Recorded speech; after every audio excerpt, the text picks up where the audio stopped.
And it was, may sasabi, Christ is risen, and then ang sasagot, Christ has risen indeed. Okay? So, subukan natin yan. And let's just try it right now, okay? Ready? Christ has risen. Christ has risen indeed. Again, louder. Christ has risen. Christ has risen indeed. Come on, you can do better than that. One more time. Ready? Christ has risen. Christ has risen indeed. Let's give God a big round of applause. Let's all stand once again, and we'll just open this time with a word of prayer.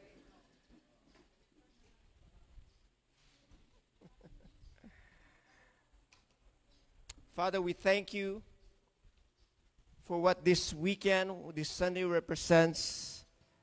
Lord, this represents the resurrection day. And Lord, because of today, everything else that we do has meaning and has significance. And Lord, even as we take the communion, we do this in remembrance of you. Lord, how much more today? Lord, we cry out that you would cause the full significance and ramifications of your sacrifice to be applied, to be manifest, to be experienced by us, even in a higher level. Lord, we command all circumstances and everything around us and everything about us that they would come into proper alignment to that which you have already written in heaven, Lord. We command thy kingdom come, thy will be done, God. And Lord, we thank you that truly, Lord, we have hope because Christ has risen indeed. And everybody said, Amen. Thank you. You may be seated. Come on, palakpakan natin.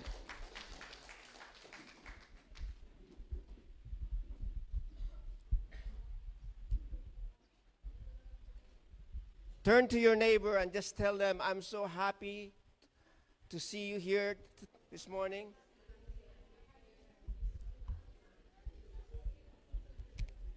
God is good. Can somebody say amen? Amen. You know, turn to your other neighbor and tell them, get ready for the ride of your life. All right.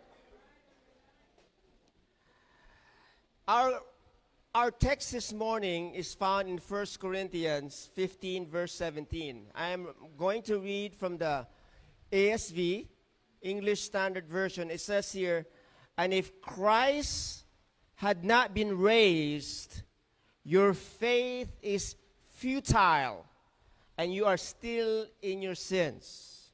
Ulitin ko yun, ha?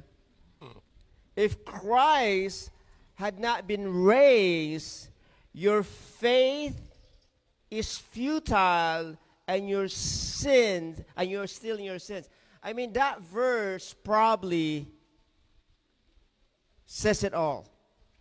I mean, if Christ did not rise from the dead, we are just wasting our time. If Christ had not risen from the dead, we are the most hopeless. Tayo po yung pinakakawawa sa buong mundo. That's why this Sunday, Resurrection Sunday, is the most pivotal, the most foundational. Ito po yun ang pinaka-importante nga event in all of Christianity. Kasi kung walang resurrection, we might as well just not come to church and just do whatever we want. Can you say amen? Okay. So when you look at this, the resurrection of Christ, first and foremost, secured the victory. Ulitin ko, ha. We have victory over sin, over death, over everything because Christ has risen.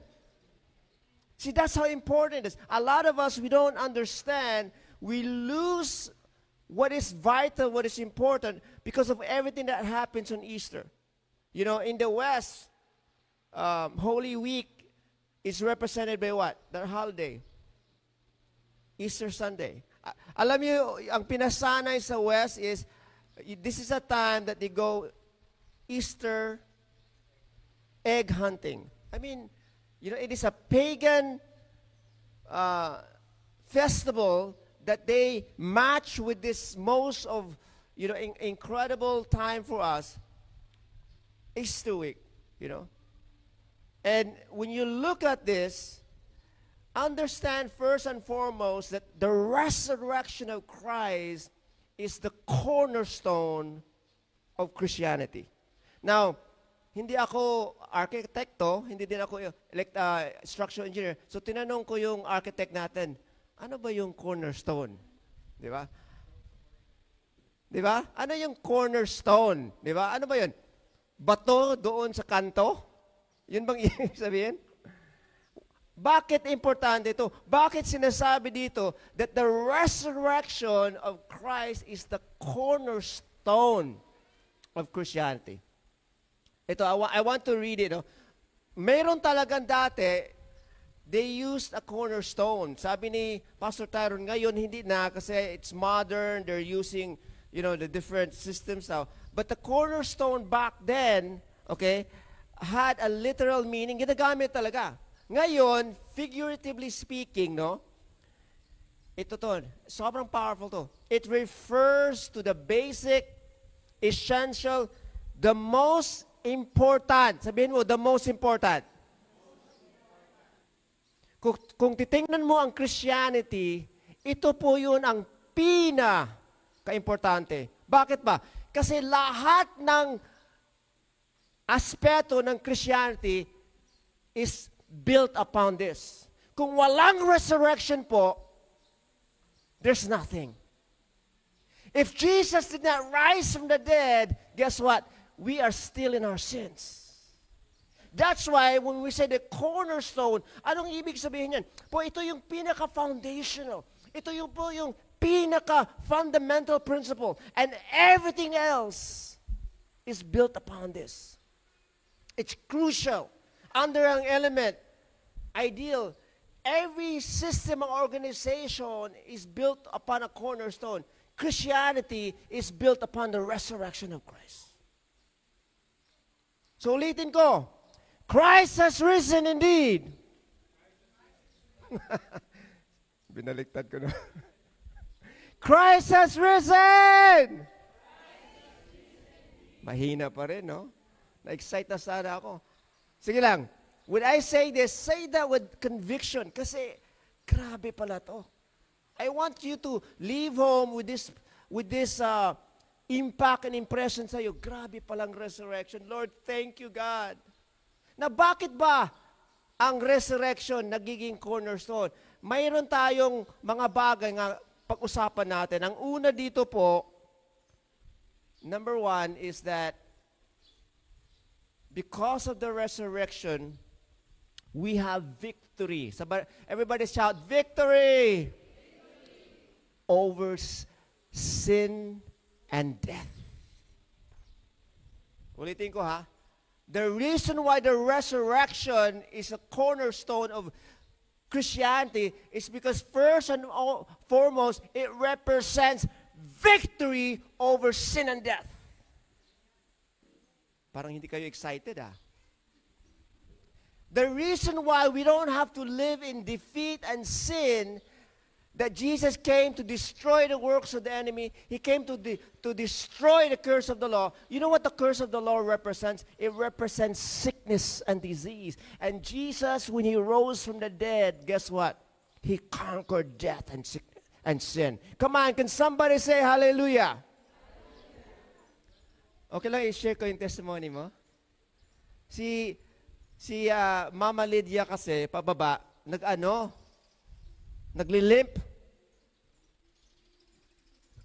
Pababa. Sinabayan ko. Oh, anong nangyari po? Ano nangyari, Mama Lydia? Sumasakit talaga dito? So, ang ginawa ko, hinawakan ko lang, and I just commanded healing. And after a few seconds, ano nangyari? Mama Lydia, ano nangyari?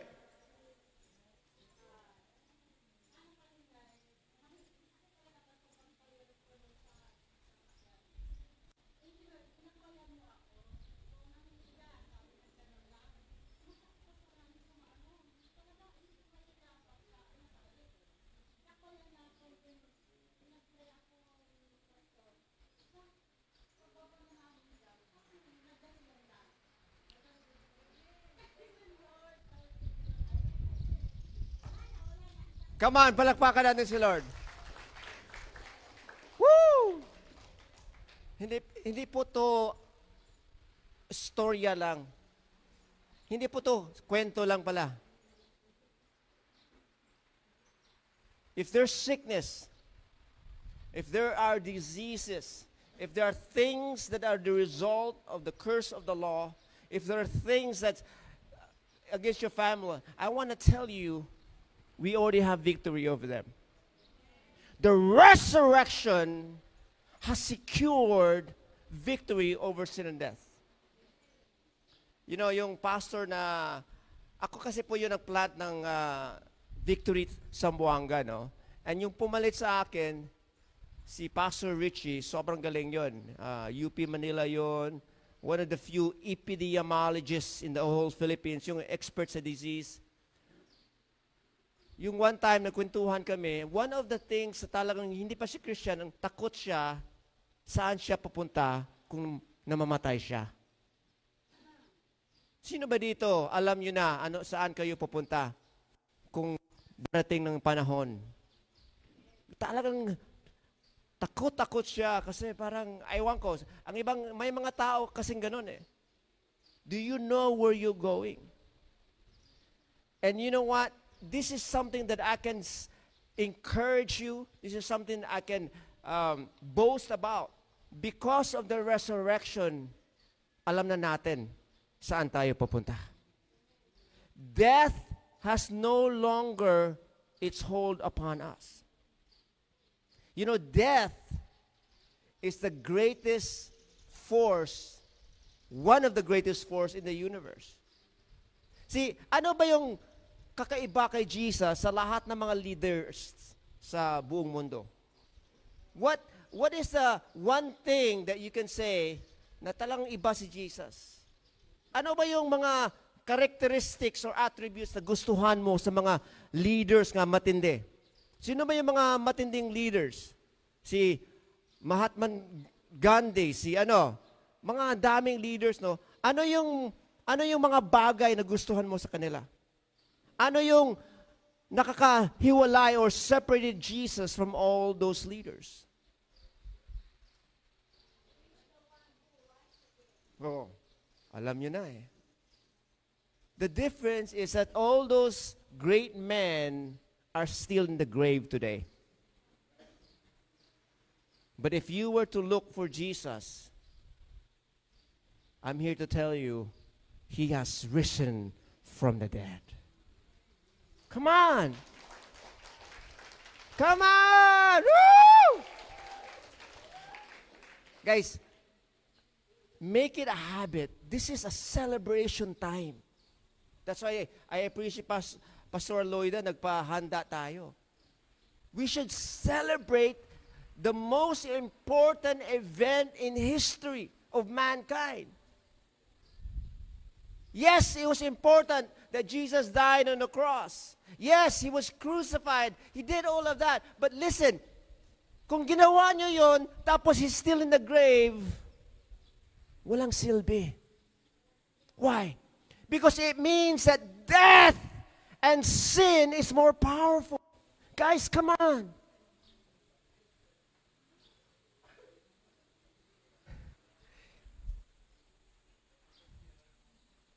The resurrection is the cornerstone of Christianity because it showcases and it demonstrates that Christ has victory over sin and death.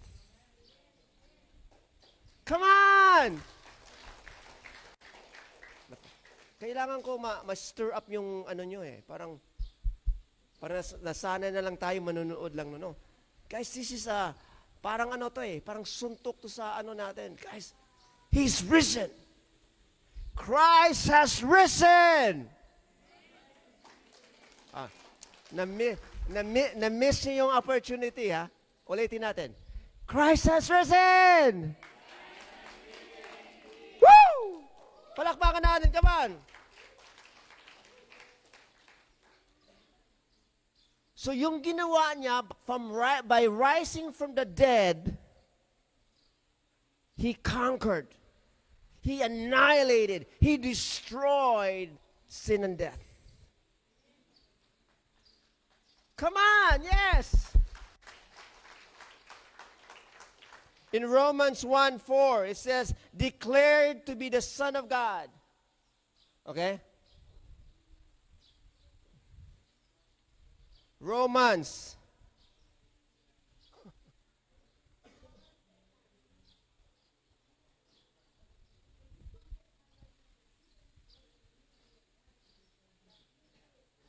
It says here that He is declared the Son of God, and by His resurrection from the dead. Listen, He was declared to be the Son of God with power according to the Spirit of holiness by the resurrection from the dead. Wow, can you imagine? Can you imagine having that resume? Can you imagine saying, anong ginawa mo? I rose from the dead. Woo! Grabe. Come on! Woo! Parang, sino ba dito hindi pa kayo sumigaw sa church? Subukan mo nga. Come on! Woo! Ang hina naman. Okay lang is it okay if we get excited in church? Okay lang ba masaya tayo sa church? Can you imagine that? Excuse me po, gusto ko lang introduce yung friend ko. Ano ba? Anong ginawa niya? He rose from the dead. Come on! Woo! Ito nga, 1 Corinthians 15:4. If Christ had not been raised, our preaching is what? In vain. Ano yung vain? Anong ibig sabihin sa futile? Parang waste of time. Everything that we do is a waste of time. Huwag na tayo pumunta ng church kasi wala rin. Ganun ka-importante po. Do you understand? Everything that we have hope for, everything that we desire, everything that we pursue and we work for, everything hinges upon this fact. Christ has risen!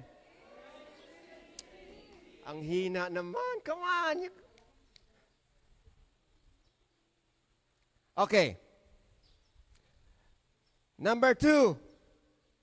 The resurrection is a validation of His identity. Nabasa na natin eh. Because He rose from the dead, yun, that validated that He is a Son of God. Do you know that you and I will rise from the dead someday? Because of what Jesus has done. He is the firstborn. Siya yung nauna. And hindi lang yung siya nauna, ginawa niya ng paraan nga pwede na tayo sumunod sa Kanya, katulad sa Kanya. Come on!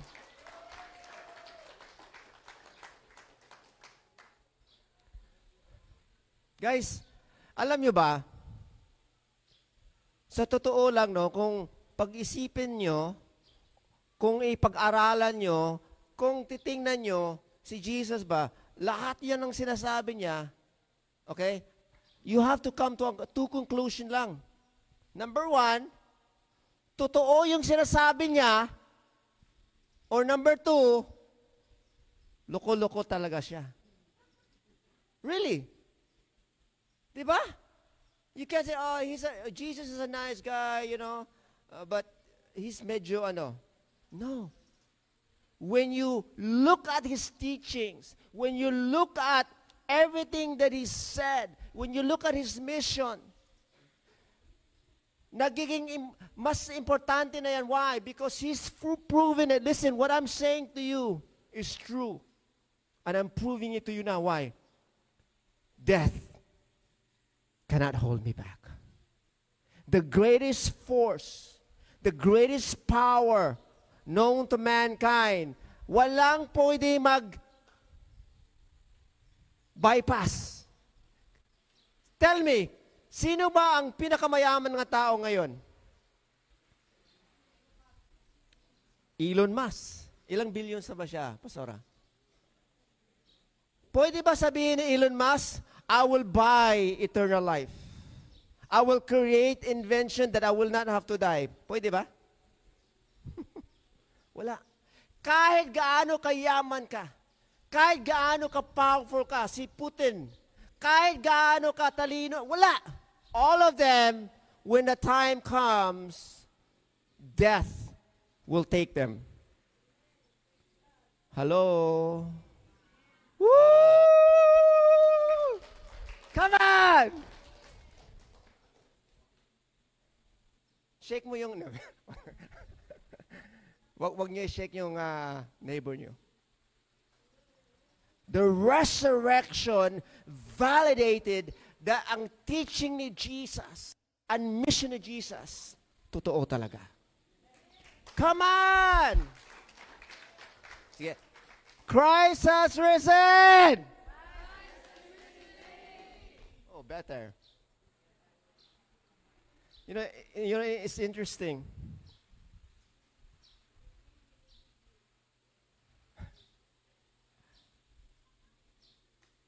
The words of Jesus, they are words of life. And when you hear that word, you need to align yourself to, Lord, I believe your word. Let that word be manifested. Let it consume me. The word of God is so powerful. I mean, Jesus demonstrated it for us. It is a stamp of divine approval. You know, marami namang nagiging martyr, no? Maraming Christians na pinatay. But iba si Jesus eh. It was not just a divine approval. You know, He became a living Messiah. And not only, come on, yes! And not only that, because He has risen, He now represents our approval, our acceptance, our access to the full resource, the kingdom of God. Whatever you need, whatever you want, whatever needs to take place, guess what? You have access to it. You have rights to it. Pwede nyo kunin. Why? Kasi Jesus represents you. When the Father looks at you, hindi tayo ang nakikita. Ang nakikita niya, si Jesus. Come on! Ulitin ko kasi medyo malalim yun. When you go to the Father, and there's things that you want to bring to Him, He does not look at what you've done. Hindi niya binibilang, hindi niya tinitingnan, sino ba to? Si Pastor Tyrone. Ito. No. Ang nakikita lang niya, the risen Christ. Come on! And because of that, the Father says, full access. Full access!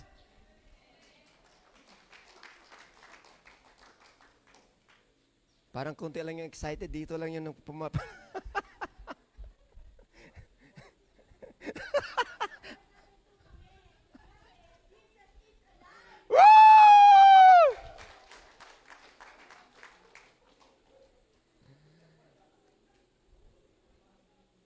In John 11:25 and 26. Di ba? Saan na ba tayo? Ayan. Romans 6:9 pala. Romans 6:9. It says that Christ will never die again. Why? Because death no longer has dominion over him. The power of the greatest force in all of creation, wala na. Death has no power anymore. Sabihin mo sa katabi mo, wala na. Wala ng power Ano yung power sa Tagalog? Kapangyarihan. Kung sa Bisaya pa, gahom. Kuyawa, uy. Wala nang gahom ang kamatayan sa imong kinabuhi. Wala nang kapangyarihan. Kamatayan bang Bisaya at Tagalog ba? Ano yung death sa Tagalog? Wala nang kamatayan.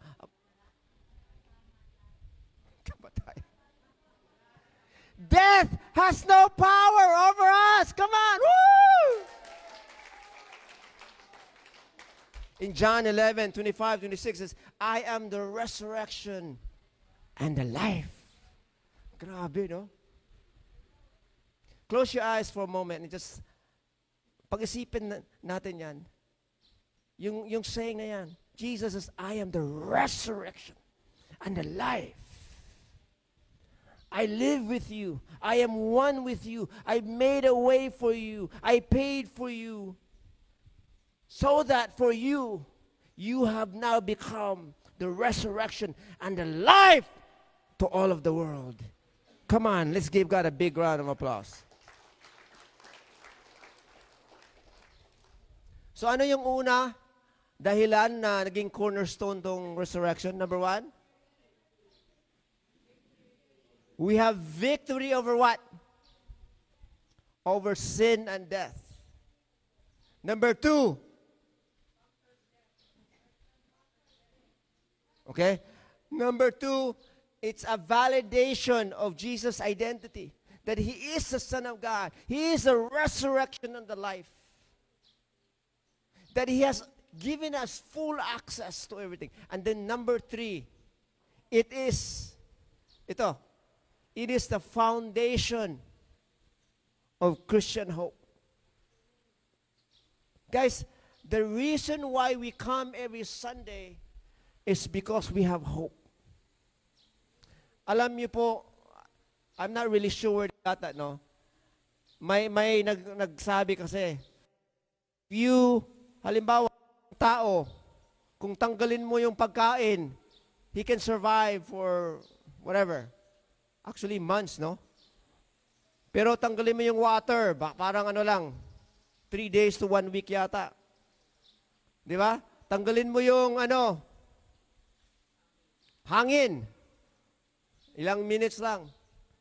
Pero sabi niya, kung tanggalin mo yung pag-asa sa isang tao, wala talaga. Instantly. Imagine that. This Sunday, this Resurrection Sunday represent yung pag-asa natin. We have hope in Christ because He has risen indeed. Christ has risen! Nag-isip pa kasi, no? Anong sagutin ko? Anong sabihin ko?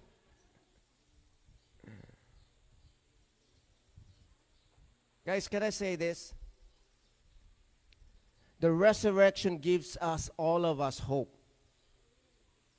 That though we're dead, someday we will rise again. The resurrection gives us hope that death will no longer hold us back. In 1 Corinthians 15:20-22, allow me to read it.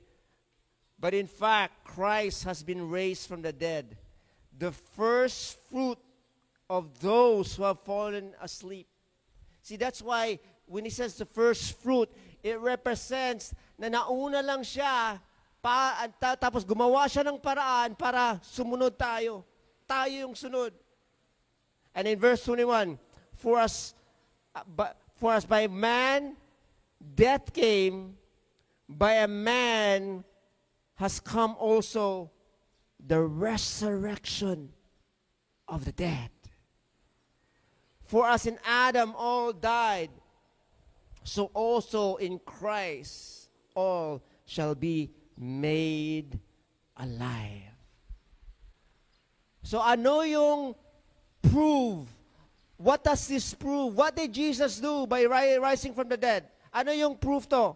He proves that death has been defeated. Natalo na o tinalo na. Paano ba yan? Gipildi na. Death has been defeated. Come on.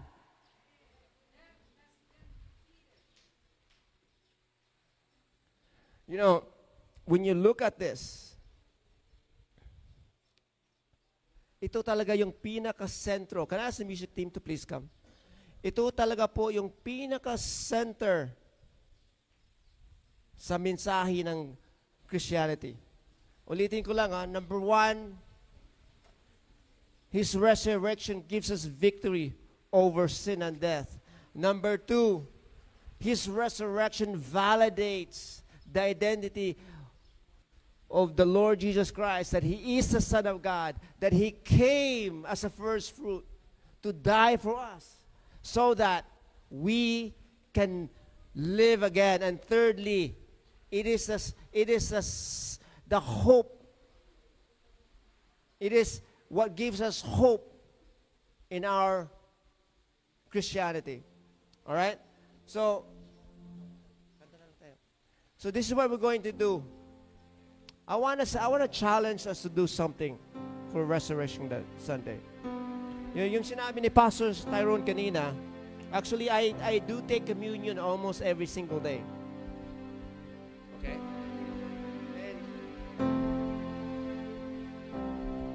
And the reason why is because, see, in eternity, there is no time and space. Diba? Walang past, present, or future. So kung ano yung mga promises ni God para sa atin in the future, actually in eternity, nangyayari na. Nakuha nyo? It's just a matter of learning how to manifest those things in your present situation. So when you take communion, you transcend time and space. You enter into that spiritual dimension, the eternity, and you can begin to legislate and command that what I have coming in the future can begin to manifest in your present reality. See, yung sinabi ni Pastor Tyrone ulit, no? Ilang beses ko na nabanggit yung pangalan niya. Si ano na lang, si Pastor Weng. See, the blood of Jesus, ito po yung pinaka-powerful, pinaka-highest authority. Kung sa Bisaya pa, grabe kagamhanan. And when you access the blood, see the blood, the sacrifice, what Jesus did was already established before time and space, before history. Even before Adam and Eve sinned, Jesus had already accomplished it. Come on! Ito po. When you access His blood, you are leveraging on the greatest power and the greatest authority. And because it was done before the creation of the world, guess what? Walang pwede mag-oppose. Walang pwede mag-kontra. Walang kaya pigilin kung ano yung gusto mangyari. Why? Because it's through the blood. It is through the altar of the Lamb. It is irresistible. It is unstoppable. It is matindi na. And ito po yun, no? See, everything that's happening to you now is a byproduct of linguistic construct. Some of you are experiencing things na masama or masakit. It's because someone spoke it or someone created that reality. When you enter and access the blood, you can break free. You can release those barriers, those obstacles, those attacks. whatever's happening in and around you, you can break free. You can rise up. And you can command and legislate that all of these blessings, binigay na, nandyan na, naghihintay na lang. Say, Lord, I release it. Be attracted to me now. Sunod-sunod. You break the linguistic construct and you create what God has designed for you. What God has paid for you. Huwag tayo magiging kontento. Huwag tayo tanggapin lang natin anong nangyayari. No. You don't understand who you are. Christ has risen.